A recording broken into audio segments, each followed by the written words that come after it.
Hai semua, di sini saya akan menjelaskan tentang cara mendeteksi dan pengobatan pada penderita thalassemia. Tahukah Anda apa itu thalassemia? Thalassemia merupakan sebuah kelainan genetik yang diturunkan orang tua dan merusak sel darah merah. Gejala dari thalassemia sebenarnya tergantung dari kondisi thalassemia yang dialami oleh penderita thalassemia itu sendiri. Pada thalassemia minor, biasanya pengidap merasakan gejala ringan, seperti anemia ringan dan hilang dengan istirahat yang cukup serta makanan yang sehat. Pada thalassemia mayor, biasanya penderita akan merasa kelelahan yang terus-menerus, merasakan sesak nafas yang terus-menerus, perubahan warna kulit yang menjadi kuning, pembesaran limpa, penampilan yang terlihat pucat, dan menurunnya nafsu makan.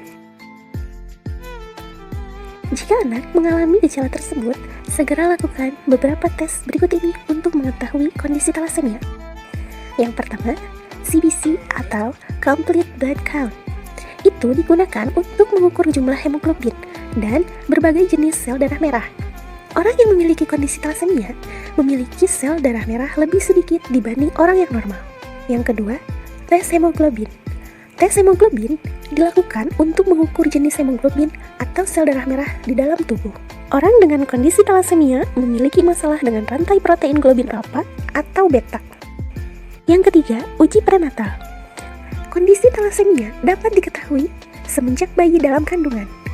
Ada beberapa tes yang perlu digunakan untuk mendiagnosa kondisi thalassemia pada janin, seperti chorionic villus sampling. Tes ini dilakukan sekitar minggu ke-11 kehamilan. Biasanya dokter mengambil sedikit sampel plasenta untuk diteliti.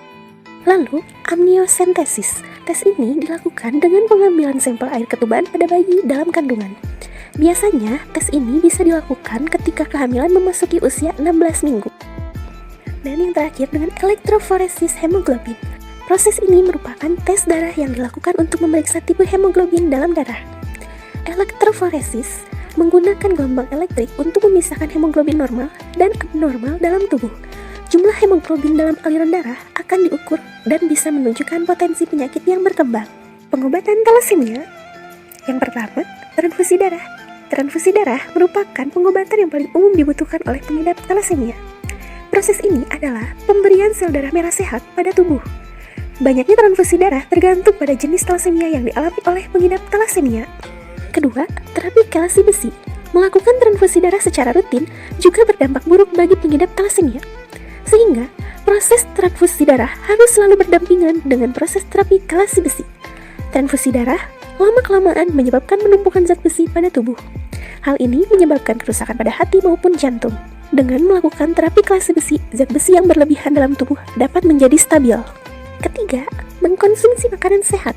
Mengkonsumsi makanan sehat menjadi cara yang bisa kamu lakukan untuk menurunkan resiko thalassemia.